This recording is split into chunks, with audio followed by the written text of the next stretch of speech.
Hello students, जो हमारे इस चैनल आरबीएस फिजिक्स पर पहली बार आए हैं, सब्सक्राइब करना ना भूलें, बेल आइकन दबाएं, ऑल करें, जिससे कि हमारे वीडियोस के नोटिफिकेशंस आपको अपलोड करते ही प्राप्त हो जाएं।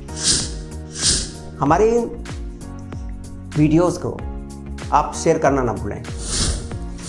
हमारे इस वीडियो के डिस्क्रिप्शन में हमारे सोशल साइट्स के लिंक दिए हैं, आप उन्हें फॉलो करें और अपने डाउट्स को दूर करें। प्रिय स्टूडेंट्स, ये हम लोग जो पढ़ रहे हैं इसमें ये यूपी बोर्ड के लिए लोग फिजिक्स पढ़ रहे हैं। हम लोगों ने इलेक्ट्रोमैग्नेटिक शुरू किया है।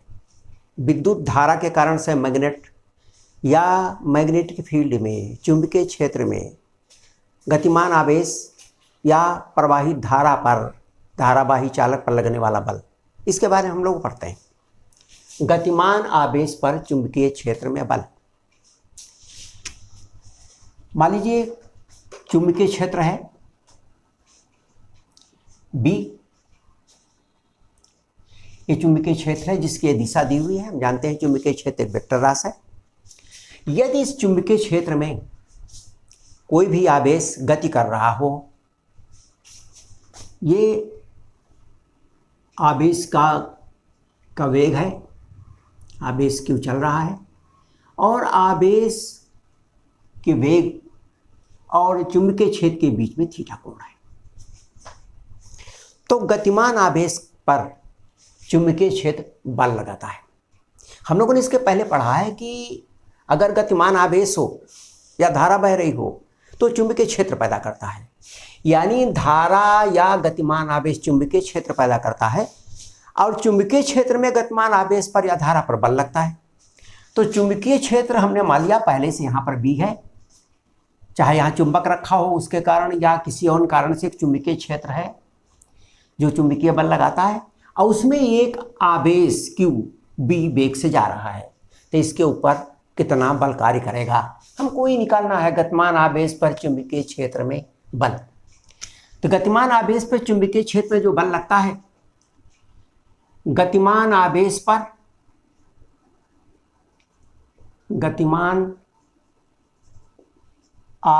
पर चुंबकीय क्षेत्र में बल F नंबर 1 इस आवेश के परिमाण के अनुक्रमानुपाती होता है। आवेश ज़्यादा होगा तो बल भी ज़्यादा होगा। आवेश के अनुक्रमानुपाती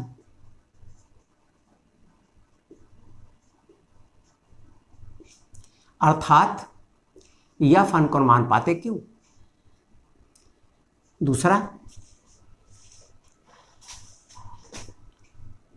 चुंबकीय वेलोसिटी जो वेग है आवेश के वेग के अनुक्रमानुपाती।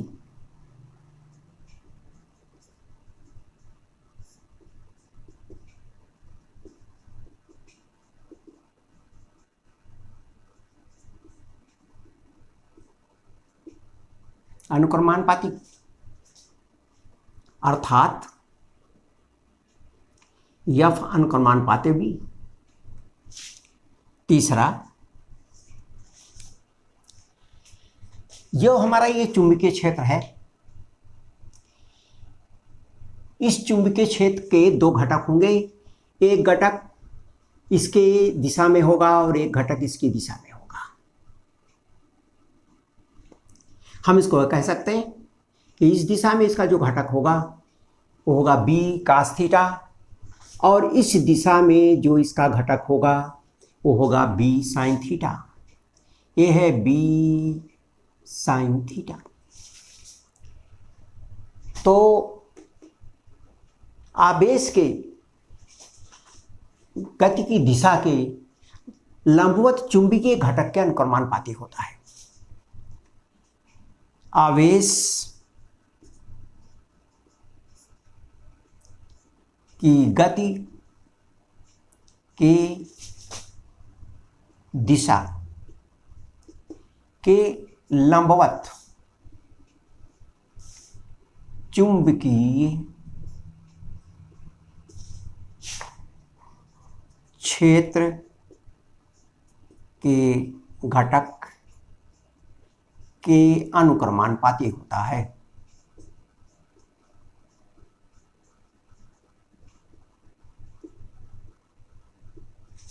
अर्थात F अनुक्रमानुपाती B sin थीटा।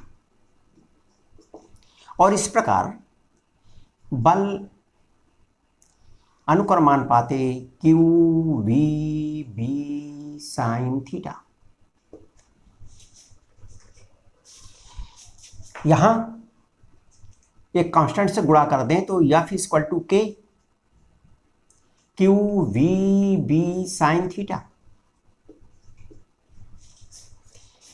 जो हम लोग यूनिट प्रयोग करते हैं, जो सिस्टम प्रयोग करते हैं, उस सिस्टम में K बराबर 1, K इक्वल टू 1, और इसलिए F equal to Q V B sin theta. ये Q आवेश जो V वेग से और B में गतिमान है उसके ऊपर लगने वाला यह बल है।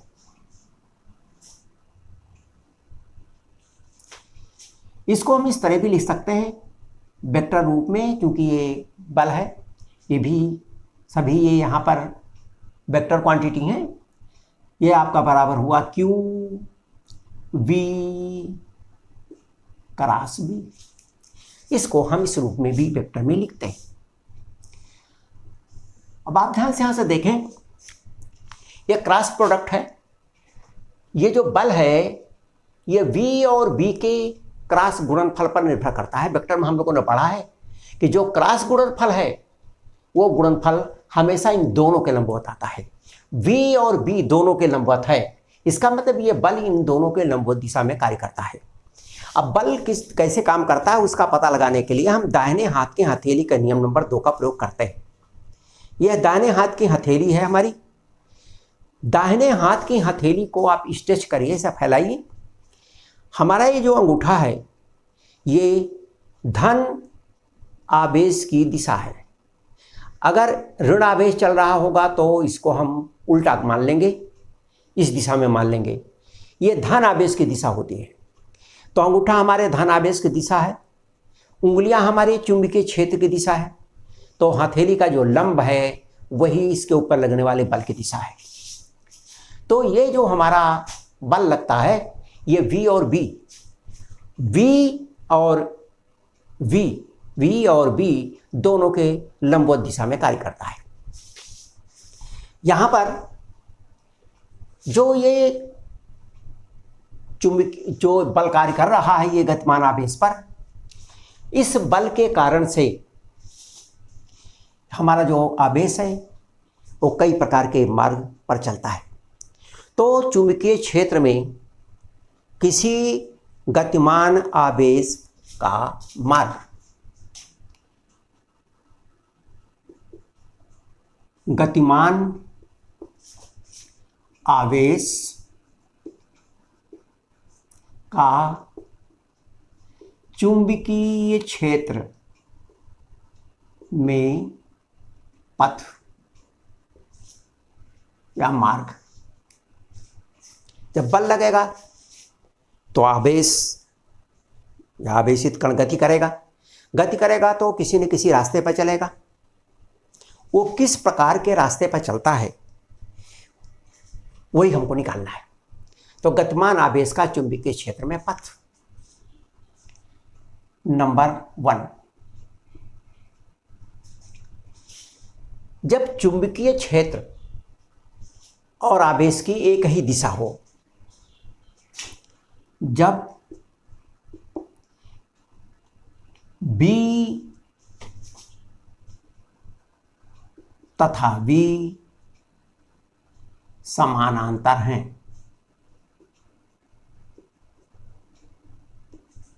यानी एक ही दिशा में है। जिधर B जा रहा मानी B है, आवेश जिधर जा रहा है, चुंबकीय क्षेत्र की दिशा भी वही है। इसलिए बल बराबर क्यू वी बी साइन 0। दोनों के बीच में शून्य कोण है, एक ही दिशा में है, और इसीलिए इसका मान बराबर आएगा 0। कोई भी वस्तु यदि चल रही है और उस पर कोई भी बाह्य बल कार्य न करे तो जिस दिशा में चल रही है उसी दिशा में उसी चाल से चलती रहेगी, अर्थात इसके वेग में कोई परिवर्तन नहीं आएगा, ये उसी दिशा में चलती रहेगी, स्ट्रेट लाइन में, सीधी रेखा में। आवेश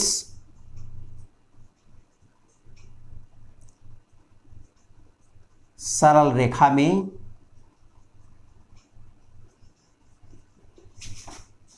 उसी दिशा में उसी वेग से, उसी वेग यानी v, उसी वेग से चलता रहेगा। इसका मतलब कि चुंबकीय क्षेत्र का उसके ऊपर कोई भी प्रभाव नहीं पड़ेगा। चुंबकीय क्षेत्र का इस स्थिति में कोई भी उसके ऊपर इफेक्ट नहीं है, कोई भी उसके ऊपर प्रभाव नहीं है।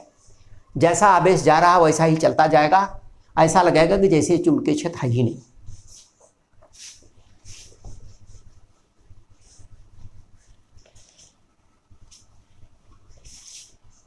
दूसरा,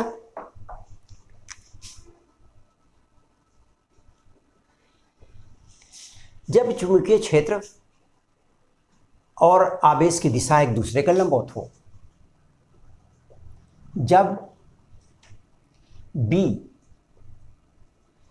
तथा V लंबवत हो,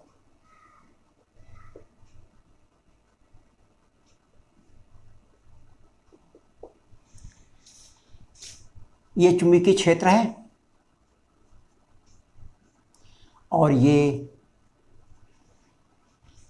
आवेश के चलने की दिशा है। दोनों के बीच में 90 अंश का कोण बनता है।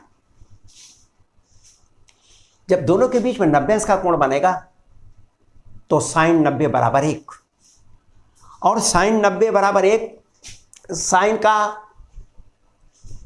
महत्तम मान है, ये सबसे अधिक मान है साइन का। इसका मतलब इस समय इसके ऊपर सबसे अधिकतम मान काम करेगा।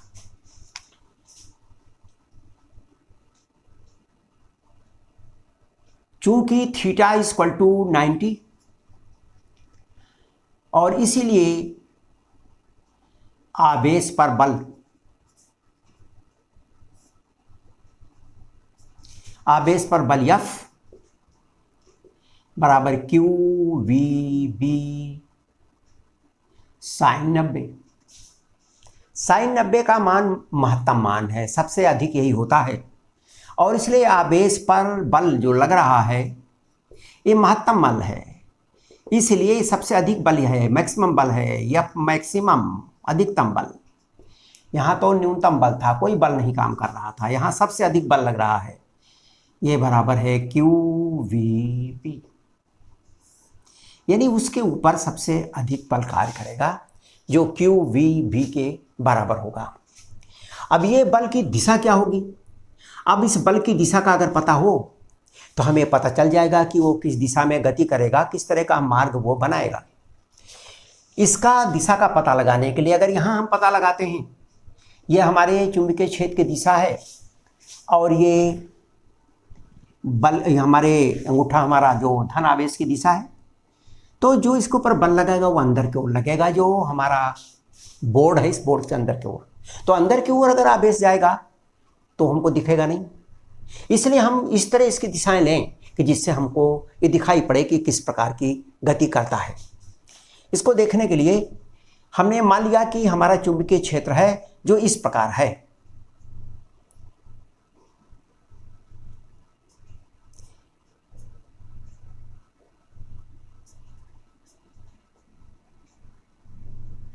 ये चुंबकीय क्षेत्र जब क्रॉस बनाते हैं तो ये इस प्लेन के, इस समतल के अंदर की ओर है।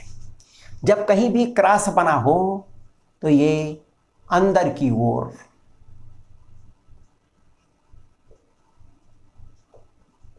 और अगर इस तरह बना हो तो ये बाहर की ओर, ये चिन्ह है जिससे हमें पता चलता है कि अंदर की ओर है या बाहर की ओर।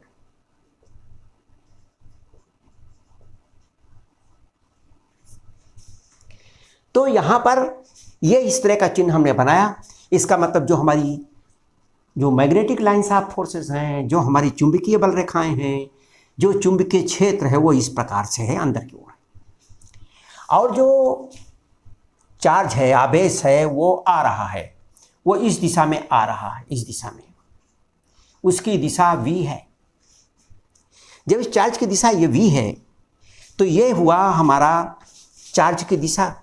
इस दिशा में हमारा चार्ज जा रहा है और हमारी जो उंगलियां हैं वो अंदर की ओर है, जिस दिशा में चुंबकीय क्षेत्र है। दिख रहा है हमारे इस हथेली का लंब ही बल की दिशा है। यह हमारा जो अंगूठा है दिख रहा है, यह तो इस आवेश की दिशा है, और ये उंगलियां अंदर की ओर है, ये चुंबकीय इस क्षेत्र की दिशा है। इस चार्ज के ऊपर जो बल लगेगा ये ऊपर की ओर लगेगा, और जब ऊपर की ओर बल लगेगा तो ये मुड़ जाएगा, और जहां जहां भी ये मुड़ता जाएगा वहां वहां चुंबकीय क्षेत्र अंदर और आवेश उसके लंबवत दिशा में रहेगा। इसलिए लगातार इसके ऊपर बल इस तरह काम करेगा और एक वृत्ताकार मार्ग पर यह चलता हुआ मालूम पड़ेगा। ये एक वृत्ताकार मार्ग बनाएगा, वृत्तीय मार्ग। केंद्र की ओर इसके ऊपर लगातार बल कार्य करेगा। जो इसकी गति v और चुंबकीय क्षेत्र अंदर की ओर है, वो दोनों के कारण से लगातार इसकी ओर काम करेगा। यही इसके ऊपर कार्य करने वाला बल है। हम ध्यान से देखें तो ये बल इस वृत्त के केंद्र की ओर कार्य कर रहा है। अर्थात किसी भी चुंबकीय क्षेत्र के अगर लंबवत आवेश प्रवेश करता है तो वो वृत्तीय मार्ग पर गति करता है, वृत्ताकार मार्ग पर चलता है। यदि दोनों लंबवत हो तब ये वृत्ताकार मार्ग पर चलता है। और ये जो वृत्त के केंद्र की ओर बल कार्य करता है, जो इसको वृत्ताकार मार्ग पर घुमाता है, ये वो बल है ये चुंबकीय क्षेत्र के कारण आवेश पर लग रहा है, QVB। ये QVB बल है जो इसको लगातार वृत्तीय मार्ग पर घुमा रहा है। तो ये बल एक अभिकेंद्रीय बल का काम कर रहा है, वृत्तीय मार्ग पर इसको घुमाने का काम करता है। तो आवेश वृत्तीय मार्ग पर चलता है।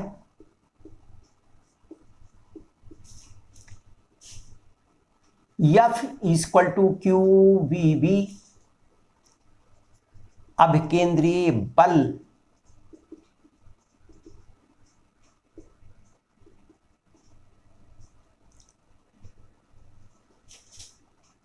की तरह कार्य करता है।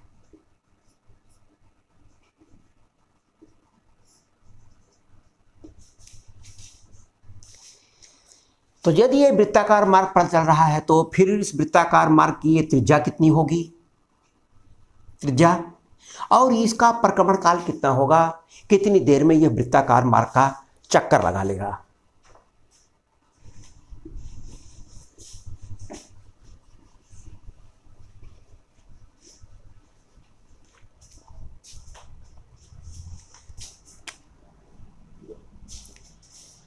वृत्तीय मार्ग की त्रिज्या यदि वृत्तीय मार्ग की त्रिज्या बराबर r, तो अभिकेंद्रीय बल बराबर QVB। अभिकेंद्रीय बल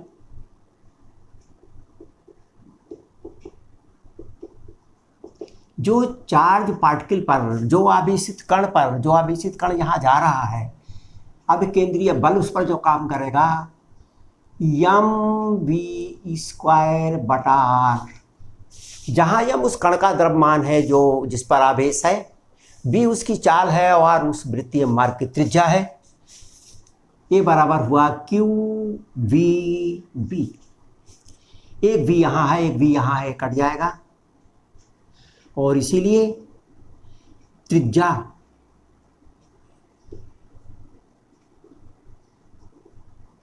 r, त्रिज्या r ऊपर ले जाइए तो ये बराबर हो गया M B upon q B.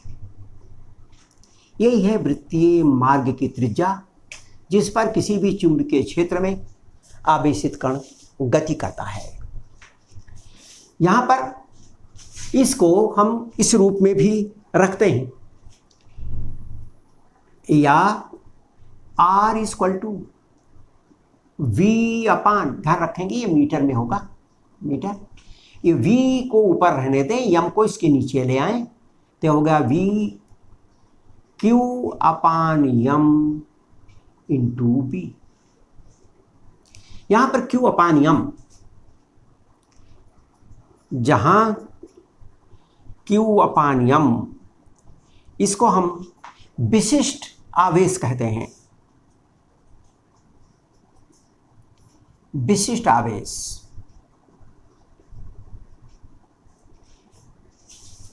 Specific charge, विशिष्ट आवेश, ये स्पेसिफिक चार्ज है। तो यहां ध्यान से देखें, R स्पेसिफिक चार्ज के, R इस विशिष्ट आवेश के व्युत्क्रमानुपाती होता है। कभी कभी पूछते हैं कि सिद्ध करो ये त्रिज्या इसके विशिष्ट आवेश के व्युत्क्रमानुपाती है। तो Q बराबर विशिष्ट आवेश, या इसको कहते हैं स्पेसिफिक चार्ज।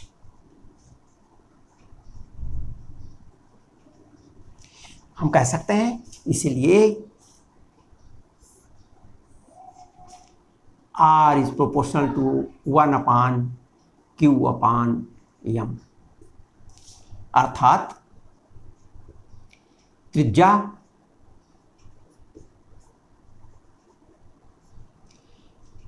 विशिष्ट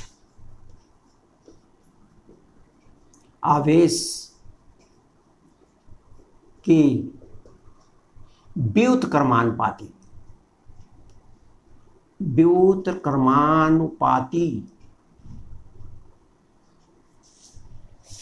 व्युत्क्रमानुपाती होती है।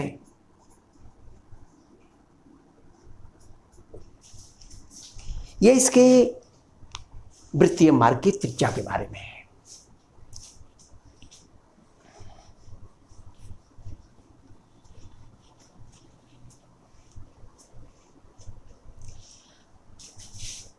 परिक्रमण काल, कितनी देर में वो एक चक्कर लगा लेता है।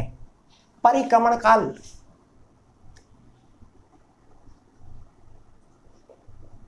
आवेशित कण का परिक्रमण काल,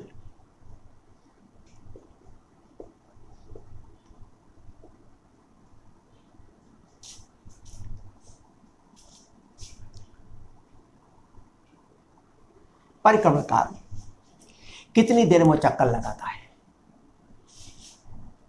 period of revolution, period of revolution,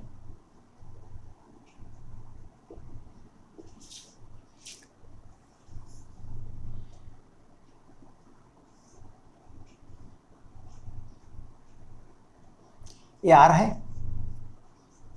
ये V है। इसकी पूरी ये सरकमफेरेंस, इसका पूरा मार्ग, एक चक्कर की लंबाई,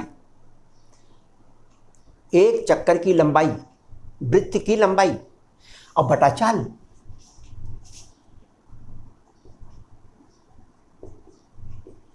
परिक्रमण काल T बराबर 2 पाई R, 2 पाई R इसकी पूरी परिधि है, 2 पाई R अपान V, या T equal to 2 pi upon V, और R का मान हम निकाल चुके हैं। R equal to m B upon q B, m B upon q B, इस V से ये V कैंसिल हो जाएगा, और इसलिए T equal to 2 pi m upon q B. इतने सेकंड में एक चक्कर वो लगाएगा। तो इसका परिक्रमण काल है। तो जब आवेश किसी चुंबकीय क्षेत्र के लंबवत प्रवेश करता है तो उसके ऊपर जो बल कार्य करता है वो वृत्तीय मार्ग के केंद्र की ओर अभिकेंद्रीय बल की तरह कार्य करता है और उसको वृत्ताकार मार्ग पर घुमाता है, जिसकी त्रिज्या इतनी होती है और जिसका परिक्रमण काल इतना होता है।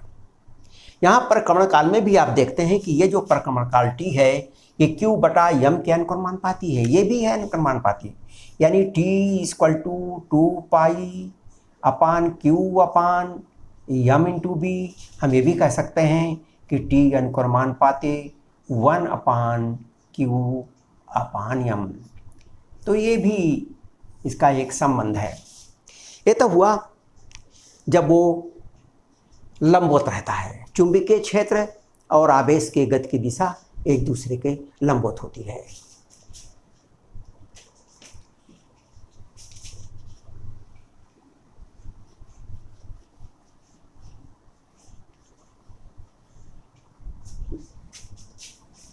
यदि लंबवत नहीं है और समानांतर भी नहीं है, ना तो लंबवत है ना समानांतर है, मतलब कि किसी कोण पर है,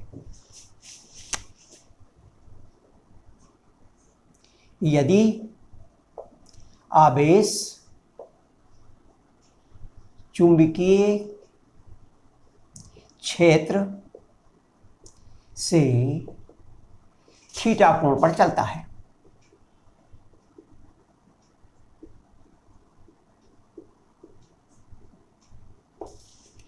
ये चुंबकीय क्षेत्र है बी और ये आवेश की वेग की दिशा है थीटा कोण।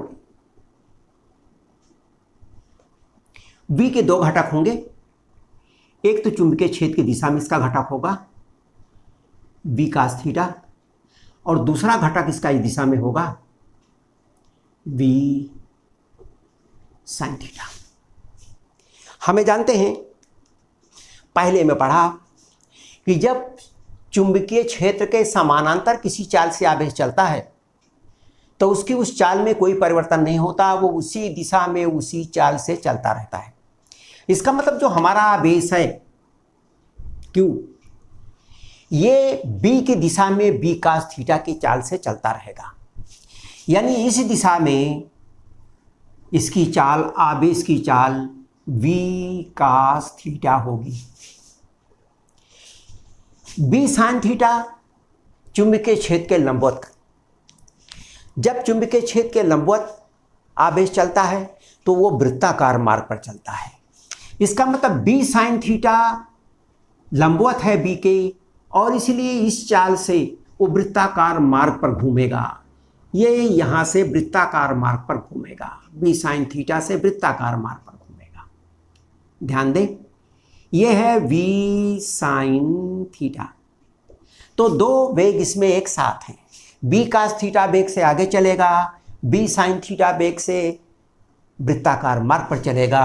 और जब दोनों वेग एक साथ जुड़ जाएंगे तो ये हेलिकल सोलेनॉइडल मार्ग पर ऐसे ऐसे स्प्रिंग की तरह चलता हुआ आगे चला जाएगा। बी साइन थीटा मार्ग से यानी वेग से घूमता हुआ बी कास थीटा वेग से आगे बढ़ता जाएगा। तो ये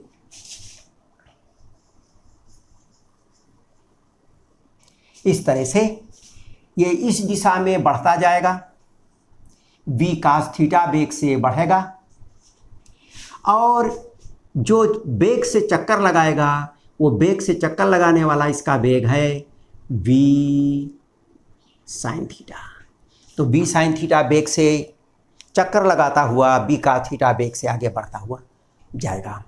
ये होगा जब किसी चुंबकीय क्षेत्र में और गतिमान आवेश पर लगने वाले बल के कारण उसकी विभिन्न प्रकार की स्थितियां बनती हैं, विभिन्न प्रकार का उसका आकार बनता है, मार्ग बनता है।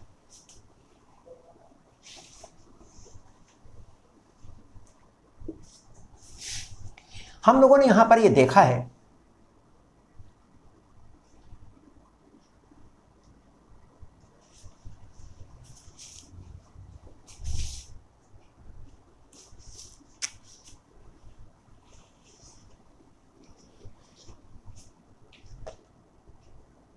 मान लीजिए एक इलेक्ट्रॉन है,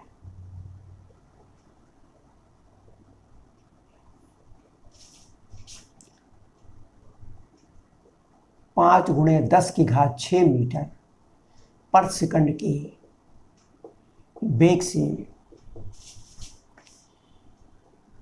b equal to 0.5 into 10⁻⁻2 Tesla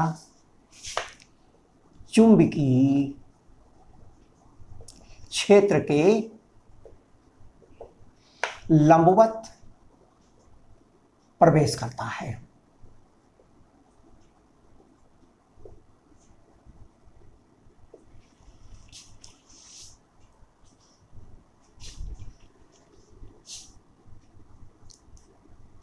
electron के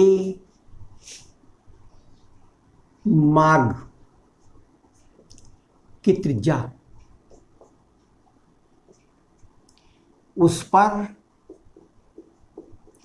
चुंबकीय बल एवं परिक्रमण काल निकालो।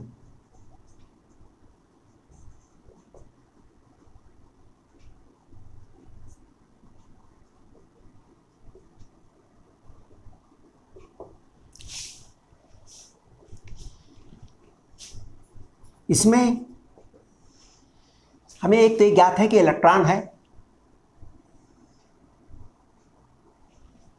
इलेक्ट्रॉन यानी इसका आवेश का हमें पता है Q या E 1.6 10⁻⁻19 कूलम, इस बात का हमको पता है।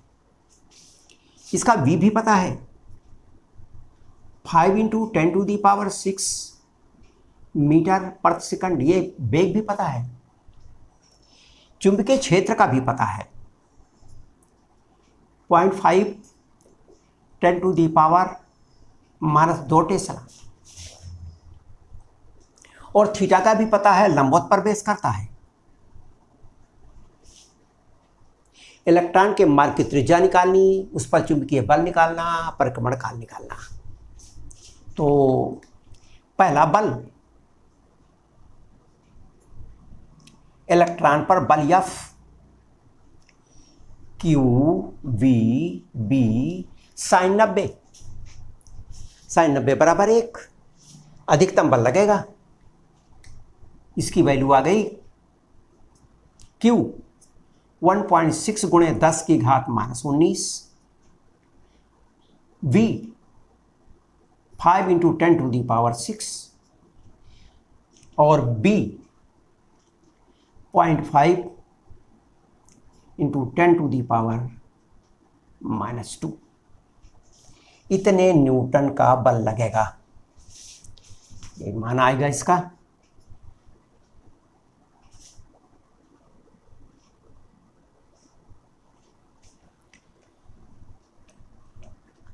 इस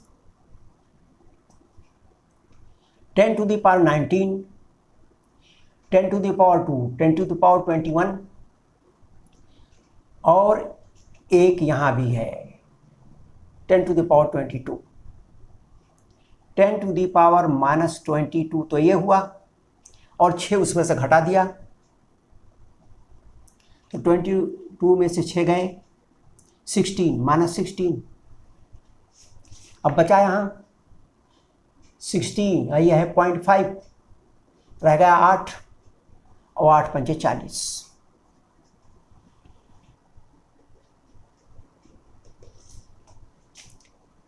1.6 16 पंचे 88, 0.5 बराबर 4, 16 19 2 21, 21 में से 6 निकल गए -15, तो 4 into 10⁻15, this is equal to 4 into 10⁻−15 newton. This is the force acting on electron. Now त्रिज्या, मार्ग की त्रिज्या, त्रिज्या r इक्वल टू, त्रिज्या r equal to m v upon e B. ध्यान रखें यहाँ क्यू बी की जगह हम यू यानी यहाँ पर ये जो ई दिया है यही हमारा क्यू है, क्योंकि इलेक्ट्रॉन था तो इसीलिए हमने ई लिख दिया। वैसे आप क्यू या ई कुछ भी लिख सकते हैं, तो आप इसी, क्योंकि इलेक्ट्रॉन के आवेश को मुख्य रूप से हम ई लिखते हैं और इसीलिए यहाँ हमने ई लिखा। तो यहाँ पर सूत्र भी अगर आप लगाएं तो क्यू बी भी लगाएं या ई वी भी लगाएं, कोई फर्क नहीं पड़ा।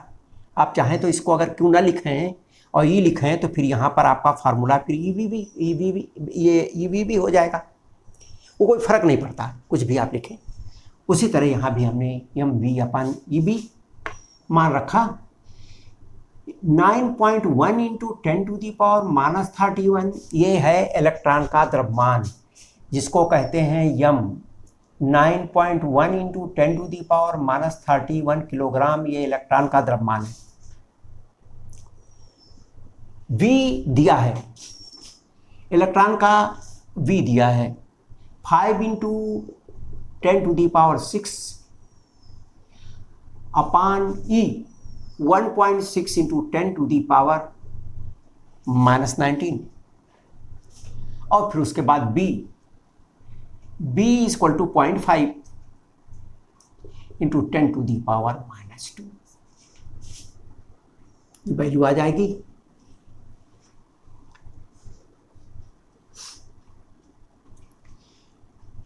ये हुआ 91, इधर हो गया 5, नीचे हो गया 16, ये भी हो गया 5। अब इसका इससे दोनों इसमें हट गए तो 91/16 हो गया। लेकिन यहाँ पर 10 की घात -19 और 2 21 21 और एक ये भी है 21 और एक 22, तो नीचे तो आ गया 10⁻⁻22। 9 2 11 और 1 12 -22, और इसीलिए ये नीचे 5 हो गया और ऊपर यह हो गया 31, ये हो गया 6। 31 में से 6 निकल गए 25।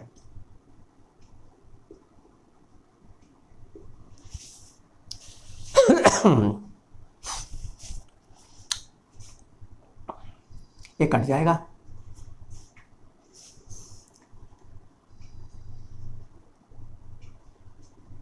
एट्टी और 11 है तो 16 छक्का 96,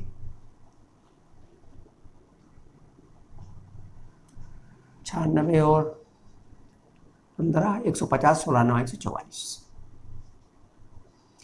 5.69 इंटू 10⁻, ये कट गया तो -25 में से 22 निकल गए तो 3। This is equal to 5. We can write it like this, 5.7 millimeter। ये इसकी त्रिज्या हो गई। एंड देयरफॉर परिक्रमण काल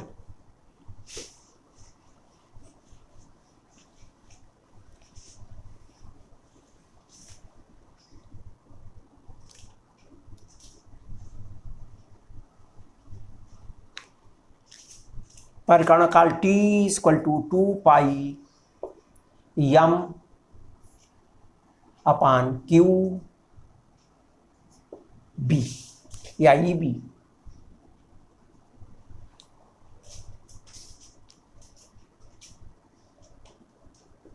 to pi 9.1 into 10⁻31, 1.6 into 10⁻19 0.5 into 10 to the power minus 2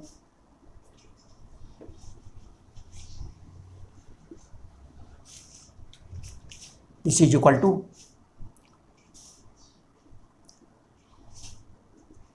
2 pi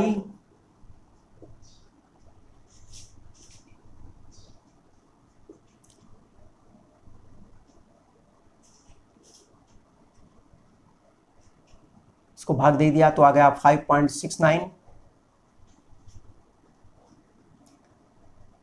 और into 10 to the power minus 31 5 into 19 to 21 एक 22 minus 22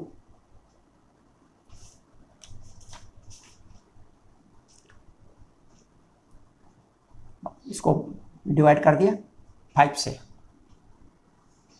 5 1 जा 5 1 जा 5 5 3 जा और 5 8 जा। बस ये उत्तर हो गया। इसी को मल्टीप्लाई करते हैं 3.1 into 2 इक्वल टू 6.2 मल्टीप्लाई किया 1.138 16 2 3 6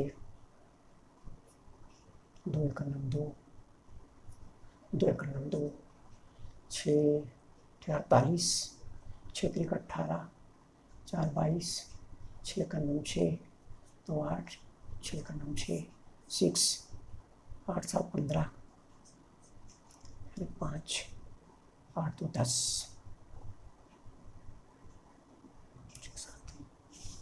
1 2 3 4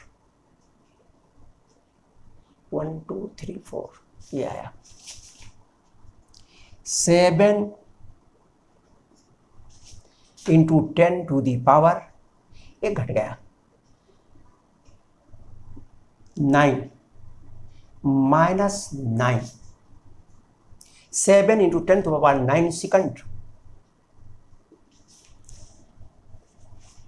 this is the